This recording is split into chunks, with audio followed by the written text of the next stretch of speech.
에서 이제야라는 제목으로 말씀을 나누고자 합니다. 자, 오늘 본문은 이제 하나님이 아브라함을 향한 시험, 유혹이 아니면 템테이션이 아니라 테스트, 시험을 하시는 장면이 나오죠. 아브라함은 참 하나님이 부르신 이후로 참 많은 여러 가지 일들을 겪었어요. 많은 시험도 있었죠.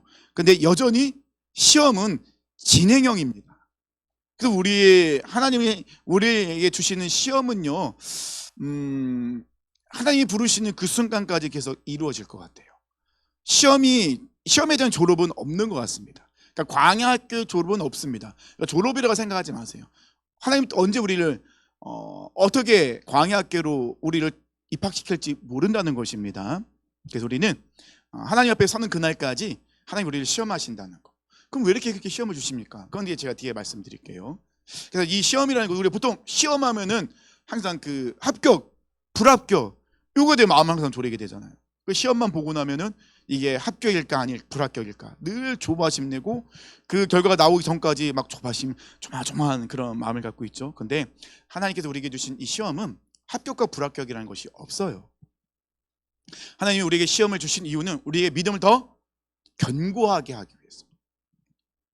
시험을 주신 이유는 우리가 하나님의 자녀라는 사실을 잊지 않게 위해서. 은혜로 우리가 구원받아 하나님의 자녀로 살아갈 수 있도록 우리를 깨우는 도구가 시험이라는 것입니다. 성경도 가만히 보면요, 믿음의 사람들은 항상 하나님이 시험을 주셨어요. 하나님 우리에게 시험을 줄 때는요, 우리가 감당할 수 있을 만한 시험을 준다는 겁니다. 우리가 감당할 수도 없는 큰 시험을 주신 적은 없어요. 우리에게 주신 그 시험은 당연히 우리가 이겨나갈 수 있는, 우리가 충분히 그것을 감당할 수 있는 그런 것이라는 것입니다. 근데 하나님께서 이 오늘 본문에 나와 있는 아브라함을 향한 시험은 사실 아브라함이 감당하기 참 어려웠던, 그리고 하나님에 대한 좀 어색함을 느끼는 시험이기도 합니다. 왜 그럴까요? 하나님은 한 번도 아브라함에게 인신제사를 요구한 적이 없었어요. 그럼 인신제사는 어디 있었나요? 가나안 땅에서 우상 숭배하는 자들이 인신제사를 드리고 있었어요. 근데 우리 하나님은요, 단 한 번도 인신제사를 말씀한 적이 없으시고 요구한 적이 없으시거든요. 근데 오늘 본문에서는요, 하나님께서 아브라함에게 인신제사를 요구하십니다. 인신제사는 건 뭐죠? 사람을 제물로 드리라는 거예요. 저희 어머니가 제가 이제 3살 때 제가 이제 죽을 뻔했어요. 뜨거운 물 끓인 솥에 제가 주저앉아 갖고 지금 제가 흉터가 있거든요. 그 흉터 때문에 군대도 면제받을 뻔했어요. 그래서 죽는 줄 알고 어머니가 최후의 수단으로 하신 게 뭘까요? 저를 드렸어요. 어디에 드렸을까요? 하나님께. 의지에 상관없이 제가 이렇게 끌려왔습니다. 이렇게. 감사하긴 해요. 네, 감사하긴 했는데, 네, 감사해요. 더 이상 얘기하면 안 되죠. 그런 게 드려지는 게 아니라 하나님이 말씀하신 이 인신제사는 번제예요. 번제는 피를 빼고 각을 뜨고 불을 태워서 하나님께 올려드린 제사. 근데 이 인신제사의 제물이 누구예요? 네, 이삭이에요. 아브라함이 가장 사랑하는 독자 이삭입니다. 그럼 하나님께서는 왜 뜬금없이 약속의 아들인 이삭을 그냥 바치라는 게 아니에요. 저희 어머니가 저를 하나님께 올려드린 것처럼 그런 올려드림이 아니라 진짜로 생명을 끊는, 불로 태워야 되는 그런 번제로 드리라고 했을까요? 왜 그랬을까요? 결론적으로 얘기하면요, 하나님께서 이 아브라함에게 거의 마지막 테스트라고 할 수 있거든요. 이 마지막 테스트는요, 누가 너희 주인이냐, 누가 네 인생의 왕이냐 라는 하나님의 질문인 거예요. 1절 보니까요, 그 일 후에 하나님이 아브라함을 시험하시려고 그를 부르시되 아브라함아 하시니 그가 이르되 내가 여기 있나이다. 그 일, 이라고 나와 있으니까 우리가 보통 생각하면 그 일하면 어떻게 생각할 수 있겠어요? 21절의 말씀을 생각하겠죠. 근데 원어적으로 보면요, 이 그 일은요 복수형으로 쓰였어요. 그럼 그 일들이라고 해석할 수 있겠죠. 그 말은 뭐냐면요, 이 21장만의 사건을 이야기하는 것이 아니라 하나님께서 아브라함을 갈대아 우르에서 부르신 이후로 있었던 여러 가지 모든 일을 통틀어서 말하시는 거예요. 그 모든 일들을 다 지칭하고 있는 거죠.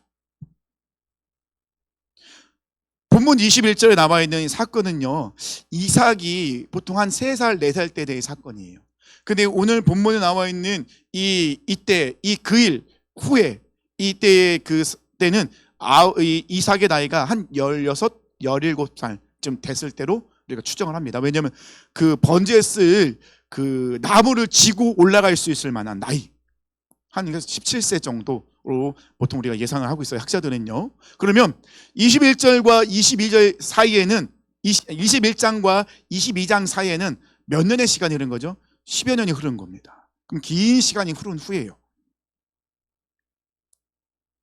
그 일들이, 그러니까 하나님께서 이 아브라함에게 부르시고 난 이후에 모든 일들을 통틀어 다 생각하신 후에, 그 다음에 바로 나온 단어가 뭐죠? 그 일 후에 하나님이, 근데 하나님은요 엘로힘으로 단어를 썼어요. 엘로힘은 뭐 다 아시죠? 예, 능력 하나님, 전지전능하신 하나님, 이 세상을 만드신 창조주 하나님, 그 능력 하나님을 쓸 때 엘로힘이라는 단어를 쓰고 있습니다.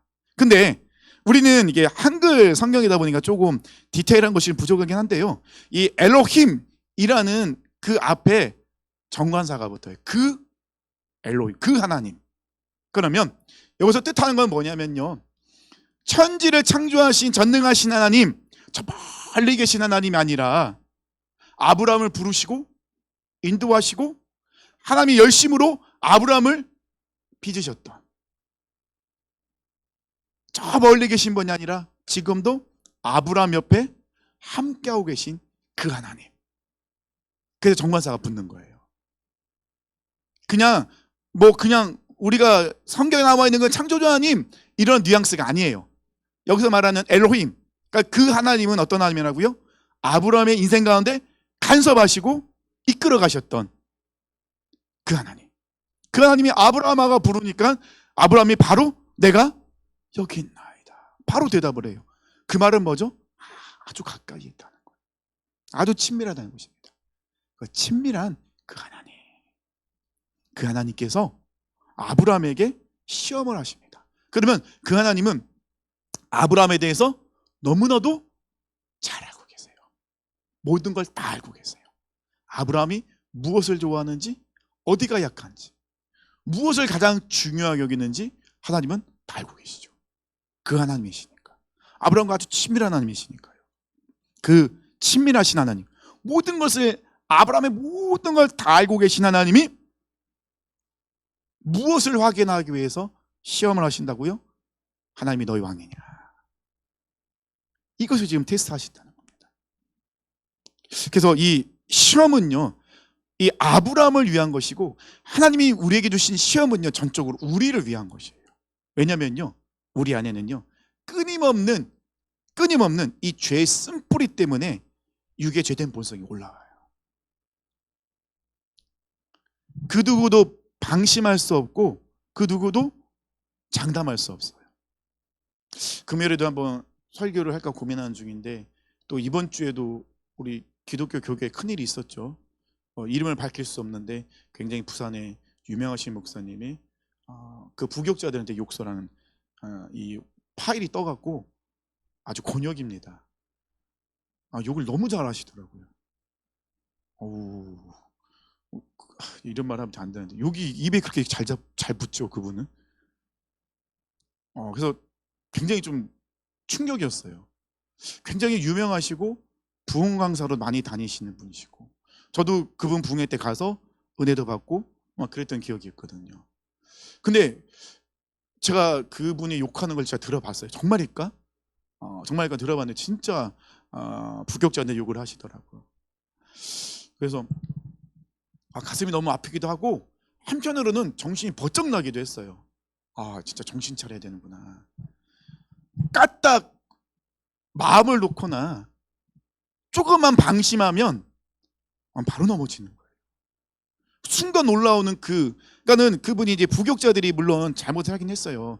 영혼에 대한 관심이 없었고 영혼에 대해서 느슨하게 대했던 부분이 있어요. 당연히 혼나야죠. 목회자가 영혼에 대해서 관심이 없고 느슨하면 당연히 혼나고 정신 차려야 되고 혼나야 돼요. 하지만 방법이 잘못됐고 인격을 무시하면 안 되죠. 그러니까 순간적으로 올라오는 그 감정, 육적인 혈기, 이것을 우리가 다스릴 수가 없어요. 장담할 수가 없다니까요. 저도 이렇게 앞에서 말씀을 전하지만 저도 어떻게 바뀔지 모르고 저도 순간적으로 혈기 올라오면 어떻게 돌변할지 몰라요. 할 수가 없어요. 그래서 주변에 항상 직원해 줄 수 있는 분이 계셔야 돼요. 목사님 좀 변하신 것 같은데요? 지나가면서 농담이라도 목사님 요즘 왜 이러세요? 이렇게 하시는 분들이 다 그러시면 좀 힘들긴 한데 네, 몇 분이시지? 30명이 이렇게 돌아가면서 얘기하면 진짜 힘들 것 같긴 한데 주변에 하는 청년들이 있어요. 목사님 왜 그러세요? 이렇게 장담할 수 없어요. 그분을 우리가 손가락질하고 정죄하고 그러기보다 먼저 우리가 언제든지 넘어질 수 있는 그런 존재구나. 하나님은 그래서 우리에게 이런 시험을 주시는 거예요. 정신 차려라. 안주하지 마라. 제가 조금만 편해지니까 하나님 바로 간사님 딴 데로 보내갖고 왜 이러시는 거예요, 하나님? 어떡하죠? 막 이런. 그래서 하나님 기도해라. 알겠습니다. 정신 차리라고. 하나님께서는 시험을 통해서 우리가 안주하지 않도록 구원에 대해 착각하지 말라는 거예요. 예수님은 나의 구원, 예수님 나의 주님입니다라고 내가 고백했다고 다 구원받은 사람이냐? 확신할 수 없고 말은 그렇게 할 수 있지만 우리가 삶 속에서는 전혀 다르게 살 수 있거든요. 그 하나님이 시험을 통해 끊임없이 우리에게 도전을 주시는 거예요. 정신 차리라고. 너 정말 네가 그렇게 고백한 대로 믿음대로 살고 있냐? 그건 믿음으로 어렵다 하시면 받는 거예요. 예수를 나의 주인으로 구원자로 믿음으로 입술로만 아니라 믿음이라는 것은 행함으로까지 나가야 되잖아요. 이 시험을 통해 하나님께서는 계속해서 우리를 깨닫게 하시는 거예요. 착각하지 마. 네가 입술로 그렇게 고백했다고 해서 진짜 구원받은 거 아니야. 오늘 제가 폴 워셔 목사님의 그 설교를 들었거든요. 와, 이분은 오늘 마지막으로 생각하고 설교를 하시더라고요. 거의 5,000명의 미국 사람들이 모였는데 여기서 80%는 지옥 갑니다. 와, 나는 당신들이 날 안 불러도 상관없어요. 나는 오늘 설교하고 다시는 강단에 못 서도 괜찮아요. 이러면서 시작하시더라고요. 너무 무서운 거예요. 착각하지 마세요.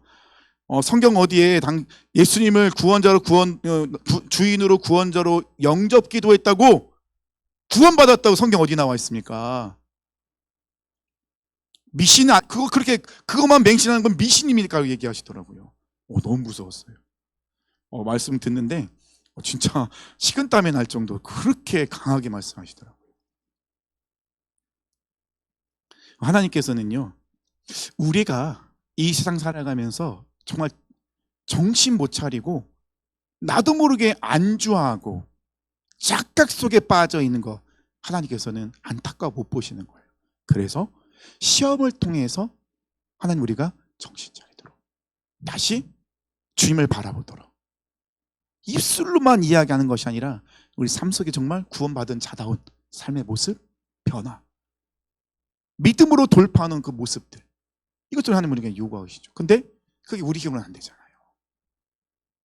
내가 주인이면 그렇게 못 살잖아요. 하나님은 아브라함에게 말씀하십니다. 누가 너희 왕이냐?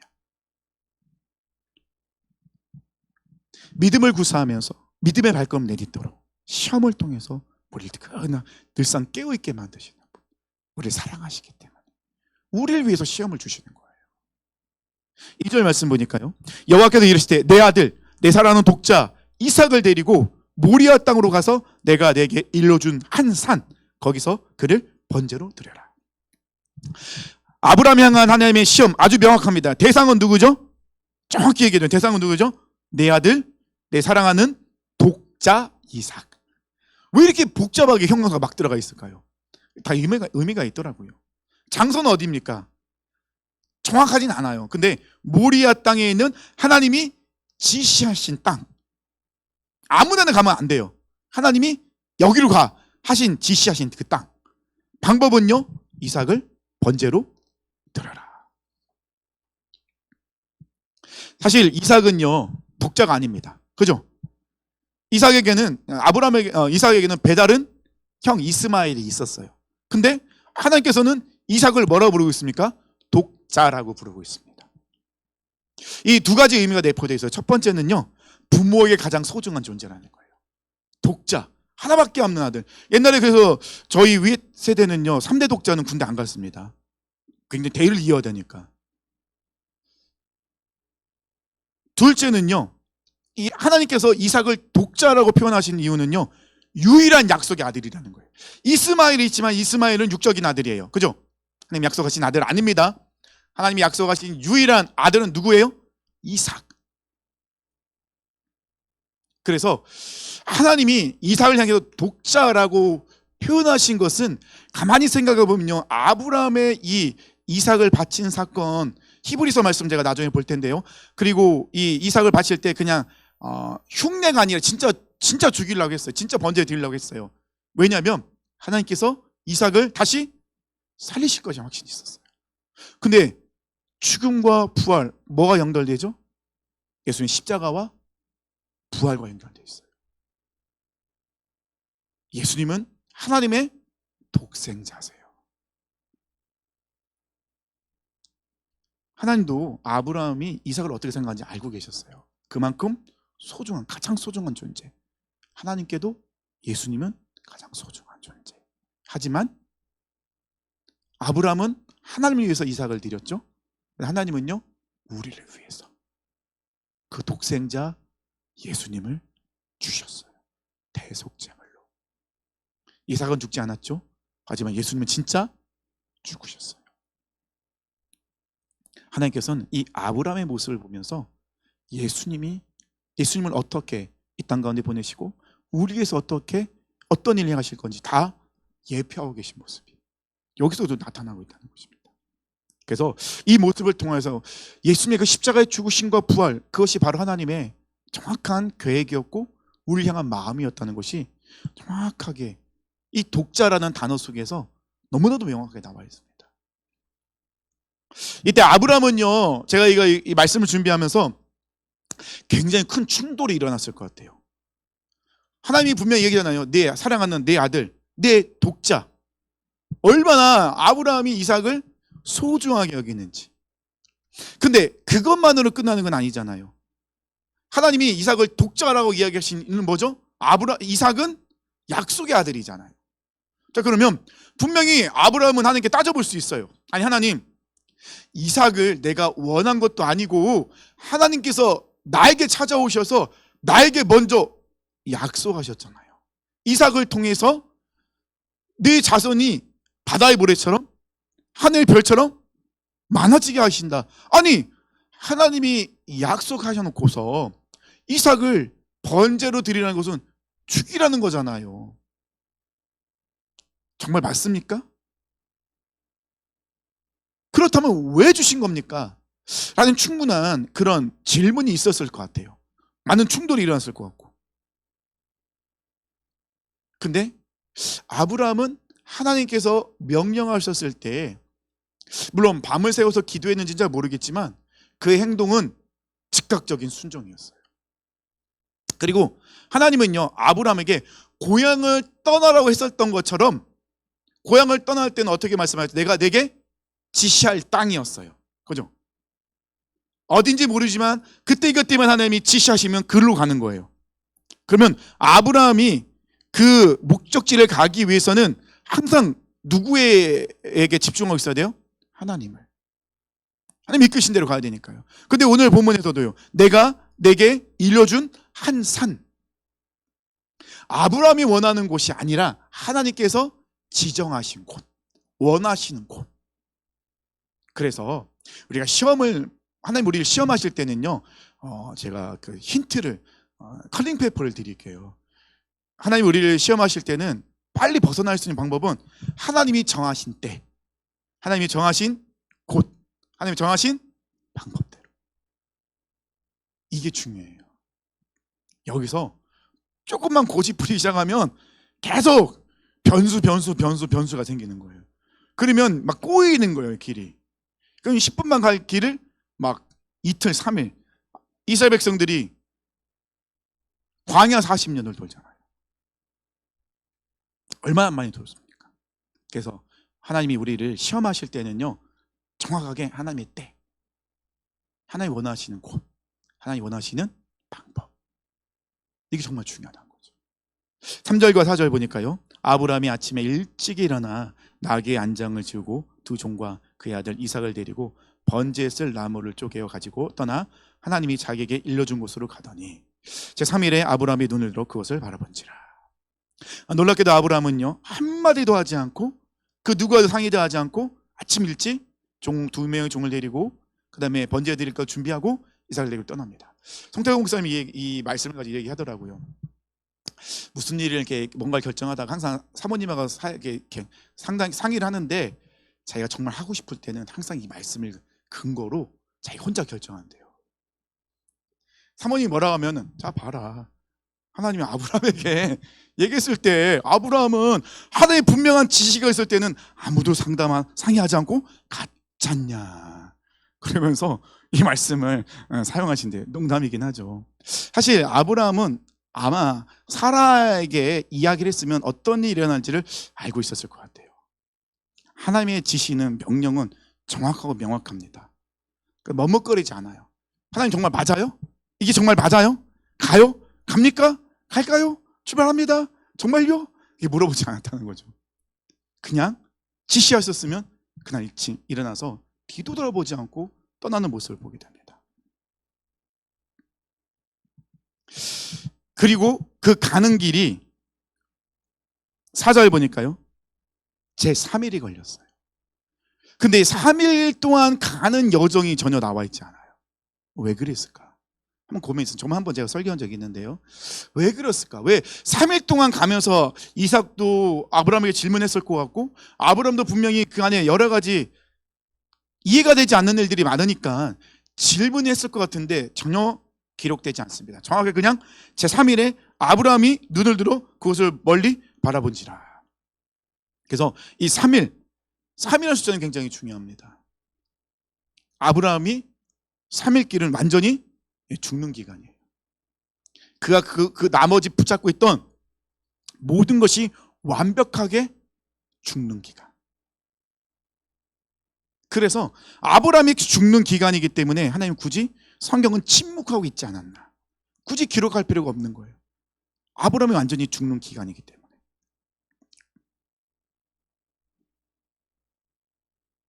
왜라는 질문 얼마나 많이 했을까요?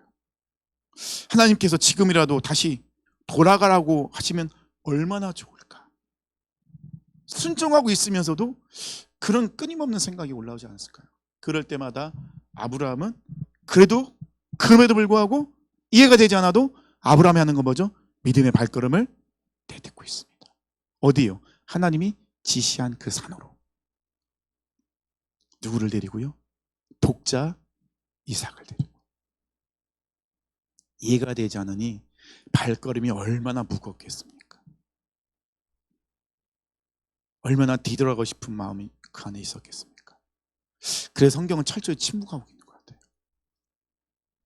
5절 말씀 보니까요, 이 아브라함이 종들에게 이르되 너희는 나귀와 함께 여기서 기다리라. 내가 아이와 함께 저기 가서 예배하고 우리가 너희에게로 돌아오리라 하고. 이 5절은 아브라함이 하나님을 향한 신뢰, 믿음, 확신에 대한 표현이 5절에 나와 있죠. 기억하십니까? 어떤 단어라고 했죠? 우리가라는 단어라고 말씀드렸습니다. 아브라함은 지금 그 하나님 지시한 땅 산으로 올라갑니다. 자, 종들은 다 밑에 기다립니다. 종들은 필요 없어요. 종들이 있으면 안 돼요. 방해가 될 뿐이에요. 하나님의 말씀에 순종하는데 방해되는 건 다 내려놓습니다. 그리고 번제를 드리기 위해서 6절과 7절 보면요, 번제를 드리기 위해서 나무도 지고 불도 칼도 다 가지고 가죠. 그 다음에 번제물인 이삭을 데리고 갑니다. 그렇다면 생각해 보세요. 둘이 올라가면은 내려올 때 누구만 내려와야 돼요? 아브람만 내려와야 돼요. 이삭을 번제로 드렸으니. 그러면 내가 아이와 함께 저기 가서 예배하고 내가 너에게로 돌아오리라, 이렇게 말하는 게 맞죠, 정황상. 근데 지금 아브람은 우리라는 복수를 쓰고 있어요. 우리라는 복수. 근데 우리라는 복수를 쓸 때도 갈 때는 내가 아이와 함께 저기 가서 하고 분명히 따로따로 이야기를 하고 있어요. 근데 내려올 때는 따로따로에 대한 복수가 아니라, 각각이 아니라 우리라는 몽통거리를 얘기하고 있어요. 하나님이 어떻게 인도하실지는 모르겠는 거예요, 아브라함은. 하지만 확신은 있어요. 확신은. 하나님이 이삭을 바치라 했지만 내가 정말 이삭을 바쳤을 때 하나님은 이 이삭이 약속의 아들이기 때문에 하나님은 또 다른 계획 안에서 이루실 것이다. 그러면 이 고백 속에서는요, 순종은 우리의 몫이에요. 우리의 영역, 그죠? 결과는요, 하나님의 영역인 거예요. 이 영역까지는 아브라함이 몰라요. 확신이 있지만 어떻게 하실지는 몰라요. 하지만 분명한 건 있어요. 하나님은 신실하신 분이시니까. 이거에 대한 확신이 있기 때문에 우리라는 복수를 쓴 거예요. 그 말은 뭡니까? 아브라함은요, 흉내만 내겠다는 게 아니에요. 이삭을 죽이는 척, 마식만에 딱 찌르려 할 때 하나님이 멈춰 세우시겠지? 뭐 이런 생각이 아니에요. 진짜 아브라함은요. 6절 7절 보면요, 분명히 이제 6절 말씀에서는 분명히 철저히 준비하고 7절 가면요, 7절 8절 이삭이 그 아버지 아브라함에게 말하 이르되 내 아버지여 하니 그가 이르되 내 아들아 내가 여기 있노라 하니 내가 여기 있노라. 이삭이 이르되 불과 나무는 있거니와 번제할 어린 양은 어디 있나이까. 와, 아들의 이 아버지에 대한 질문은 이거 완전히 아버지의 마음을 후벼 파는 거죠. 야, 네가 번제야. 말 못하죠. 진짜 죽여야 되는데. 근데 아들이 물어봐요. 자기가 번제가 될 건지 모르고. 아브라함이 이르되 내 아들아 번제할 어린 양은 하나님이 자기를 위하여 친히 준비하시리라고 두 사람이 함께 나가서 어린 양을 하나님이 준비하셨다고 해서 진짜로 하나님이 이삭 대신 어린 양을 준비할 때 아브라함이 생각한 건 아니에요. 왜냐하면 하나님이 자기를 위해서라고 얘기했어요. 왜냐하면 이삭은 하나님께서 아브라함을 통해서 하나님의 뜻을 이루어져 주신 약속의 아들이거든요. 그러면 이 아들이 죽으면, 이삭이 죽으면 하나님의 약속은 깨지는 거예요. 근데 하나님은 이 약속을 반드시 지키시는 분이시니 하나님은 분명히 자기를 위해서 무슨 일을 행하실 것이다. 일을 행하실 것이다. 나는 거기까지 몰라. 하지만 하나님께서는 준비시켜 놓으셨어. 그건 확실해. 하나님에 대한 철저한 신뢰가 있는 거예요. 만약에 아브라함이 하나님을 왕으로 인정하지 않았다면 이렇게까지 고백할 수 있었을까요? 이런 단어들을 사용할 수 있었을까요? 그렇게 올라갈 수 있었을까요? 히브리서에 보면요, 아브라함의 이런 모습을 정확히 표현합니다. 히브리서 11장 17절 19절까지 보면요, 아브라함은 시험을 받을 때에 믿음으로 이삭을 드렸으니, 벌써 드렸어요. 그가 아침에 일어나서 이삭을 데리고 떠나는 순간부터 이삭은 벌써 하나님 앞에 드려진 거예요. 그는 약속을 받은 자로 돼 그 외아들을 드렸느니라. 다 완료형이에요. 다 드렸어요. 벌써. 그에게 이미 말씀하시기를 내 자손이라 칭할 자는 이삭으로 말미암음이라 하셨으니, 그가 하나님이 능히 이삭을 죽은 자 가운데서 다시 살리실 줄로 생각한지라. 비유컨대 그는 죽은 자 가운데 도로 받은 것이니라. 아브라함은 진짜 이삭을 바친 거예요. 바치니 흉내내지 않습니다. 진짜 말씀 보세요. 칼로 진짜 찌르려고 했잖아요. 근데 누가 더 급하죠? 하나님이 두 번이나 아브라함을 말리잖아요. 멈춰서라. 더 이상 손대지 마라. 아브라함은 너무 명확했습니다. 뭐가요? 내 주인은 하나님이십니다. 주인이 원하시면 드립니다. 주님이 가나하시면 갑니다. 아브라함이 이렇게 정말 할 수 있었던 것은 하나님께서 독자 이삭을 바치라 하셨으니 순종합니다. 그래서 믿음으로 바칩니다. 하나님은 신실하신 분이시기에 반드시 약속을 지키시는 분이신데, 그렇다면 전능하신 하나님께서는 내가 이삭을 바쳐도 하나님 이삭을 다시 살리신다. 그 확신이 아브라함에게 있었다는 거예요. 또 다른 아들을 주신다고 아브라함은 생각한 것이 아니에요. 약속의 아들이기 때문에 하나님은 이 아들을 반드시 살리신다. 왜냐하면 아브라함이 실수한 게 뭐죠? 이삭이 아닌 또 다른 아들로 자기의 하나님의 뜻을 이루었지만 하나님은 안 된다. 정확히 얘기하잖아요. 이삭을 통해 하겠다. 하나님의 약속이잖아요. 하나님 약속을 지키셨고, 그러면 내가 이삭을, 하나님이 그 약속을 지키신 하나님이 이삭을 주기로 했으면 나는 죽이면 되는 거예요. 그러면 하나님이 그 아들을 약속을 지키기 위해서는 다시 살리실 거니까 두려움이 없어요. 너무 강력한 믿음이기 때문에 세상에 감당할 수 있는 믿음의 모습이죠. 그래서 믿음의 조상이라 부를 수 있는 거예요. 너무 확실한 하나님에 대한 확신이 있으니까요. 아브라함은 이 가는 길이 사실 하나님이 지시하신 것들이 이해가 되지 않았어요. 하지만 자신의 인생을 가만히 뒤돌아보면 아브라함은 숱하게 실수하지만 하나님은 단 한 번도 실수한 적이 없으세요. 아브라함은 하나님과 약속한 걸 계속 깹니다. 그런데 하나님은 단 한 번도 약속을 깬 적이 없으세요.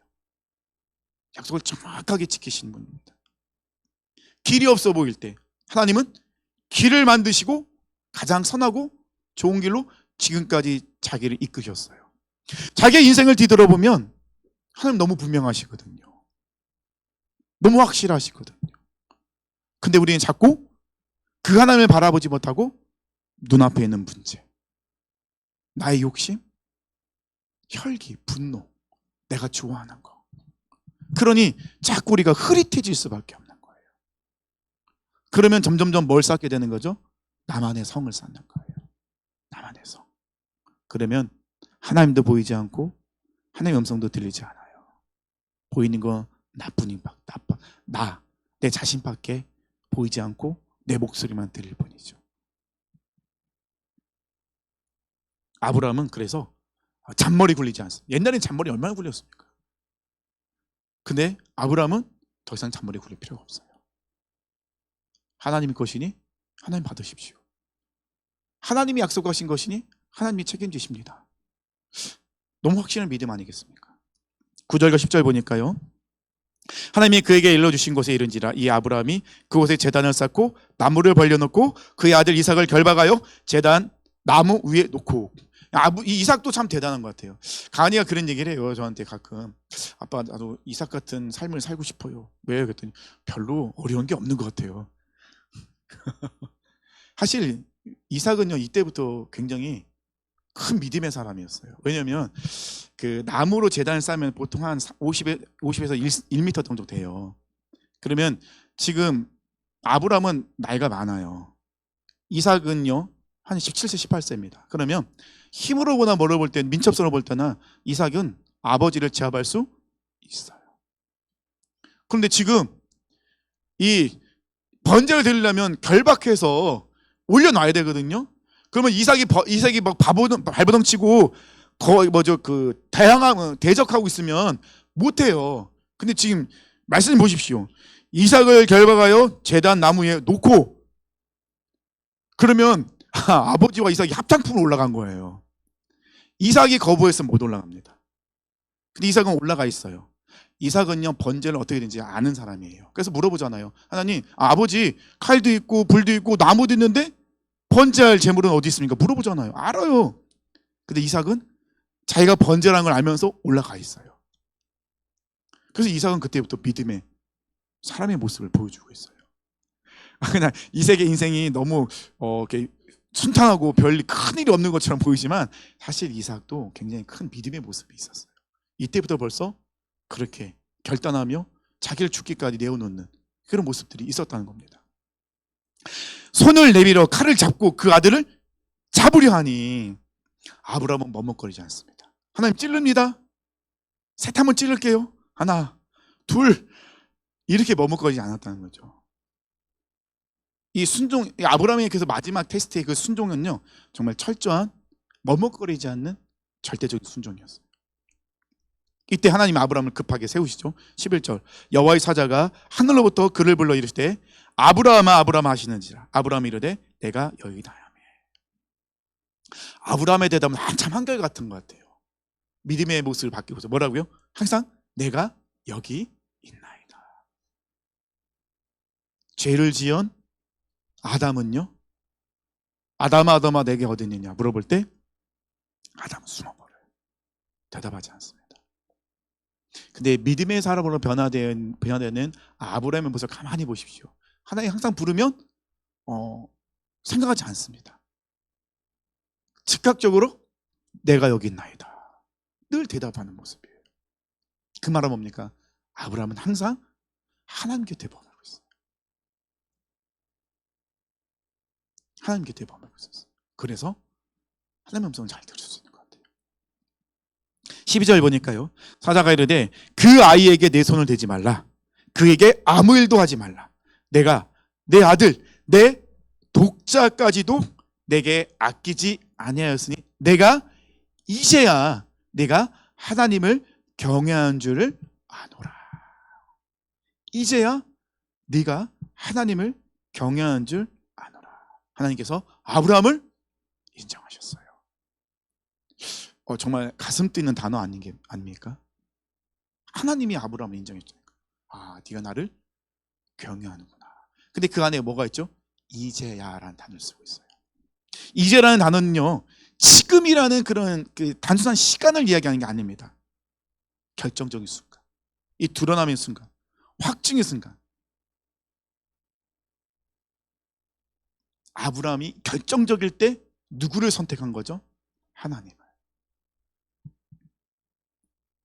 하나님께서 지금까지 아브라함이 믿음이 없는 것을 믿음이 있는지 모르고 있다가 이 아브라함의 모습을 보고 이제야 내가 네가 믿음이 있구나, 나를 경외하구나, 그런 분은 아니세요. 하나님은 전지하신 분이 다 알고 계셨어요.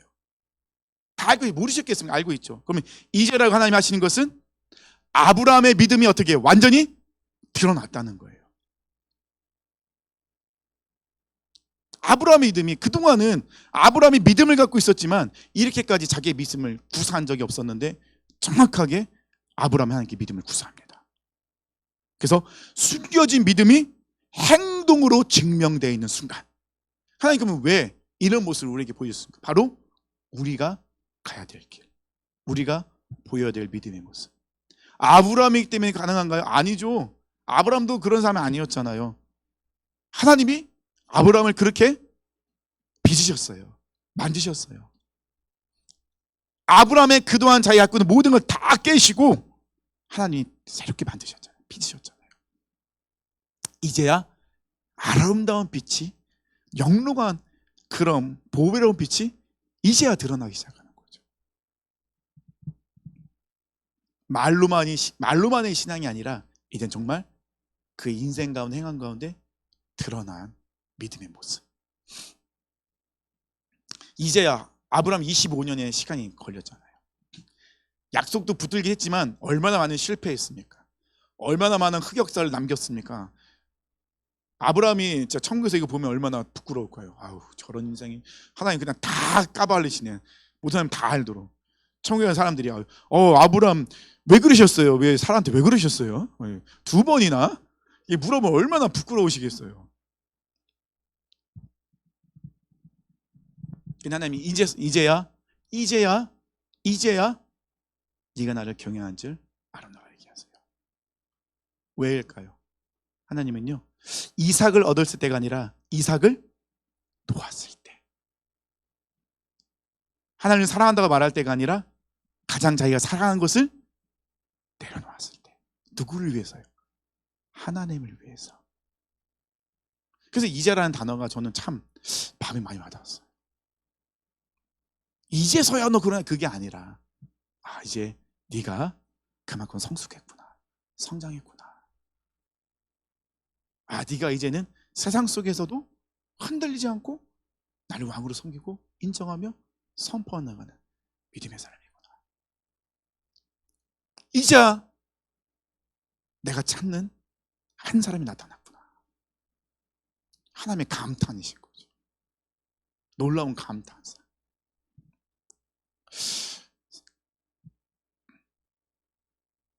아브라함이 가장 사랑하는 것, 소중한 것, 그것을 내려놓을 때 믿음으로만, 그렇게 입으로만 하는 고백이 아니라 자신이 진짜 주권의 자리를 하나님께 내어주는 모습, 그런 모습이 너무너무 분명히 나타납니다. 좀 해야 되는데 이제 시간이 다 돼서 여기까지 하고 다음 주에 이어서 하겠습니다. 사랑하는 성도 여러분, 오늘은 하나님은 오늘도 우리를 시험하세요. 하나님 우리를 시험하실 때 우리를 사랑하시기 때문에 그래요. 하나님이 시험하실 때 하나님 듣고 싶은 단어인 거죠. 감탄사. 이제야. 우리 안에는 이 죄의 쓴뿌리 아무도 장담할 수 없습니다. 제가 말씀을 이렇게 전하고요, 그 목사님에 대한 안타까운 마음을 전했지만 저라고요 장담할 수 있을까요? 못해요. 장담할 수 없어요. 저도 그런 똑같은 상황 되면, 똑같은 지위에 위치해 있었으면 저도 그분하고 똑같이 할 수도 있어요. 그 누구도 장담할 수 없습니다. 그래서 하나님은 우리에게 시험을 주시는 거예요. 나한테 왜 이렇게 시험이 많은 거예요? 사랑하시기 때문에 그래요. 관심이 없으면 안 주세요. 그러거나 말거나 무슨 상관이에요. 하나님과 관계가 없는데. 근데 하나님이 정말 사랑하고 깊은 관계가 있으면 끊임없이 우리에게 시험을 주고 아픔을 주시기도 하고, 그 가운데 하나님을 찾게 만드시고 부르시게 만드시고 다시 예배 자리, 기도의 자리, 결단의 자리로 나오게 만드시죠. 하나님 지금 우리에 묻고 계십니다. 시험을 통해서 뭐라고요? 누가 내 인생의 왕이냐? 누가 내 인생의 키를 잡고 가고 있느냐? 하나님은 그 시험을 통해 우리에게 질문하고 계신 거예요. 그렇다면 우리가 그 상황에서 주님이십니다, 고백해야죠. 입술만이냐? 아니죠. 우리 삶 속에서, 행동 속에서 이제야 네가 나를 경외한 줄 아노라. 하나님 우리를 더 큰 믿음의 자리로 올려놓으십니다. 그래서 믿음은요, 이해하는 것이 아니라 내어 맡기는 것. 순종은요, 계산하는 것이 아니라 온전히 내가 드리는 것. 아브라함처럼. 저는 그래서 사랑하는 모든 성도님들이 이 말씀을 통해서 강하고 담대하게 나갔으면 좋겠습니다. 하나님은 실수하지 않으십니다. 완전하십니다. 그 완전하신 하나님 우리에게 시험을 주신다는 것은 하나님의 분명한 뜻과 계획이 있다는 거예요. 머뭇거리지 마세요. 우리 찬양했으면 좋겠습니다. 완전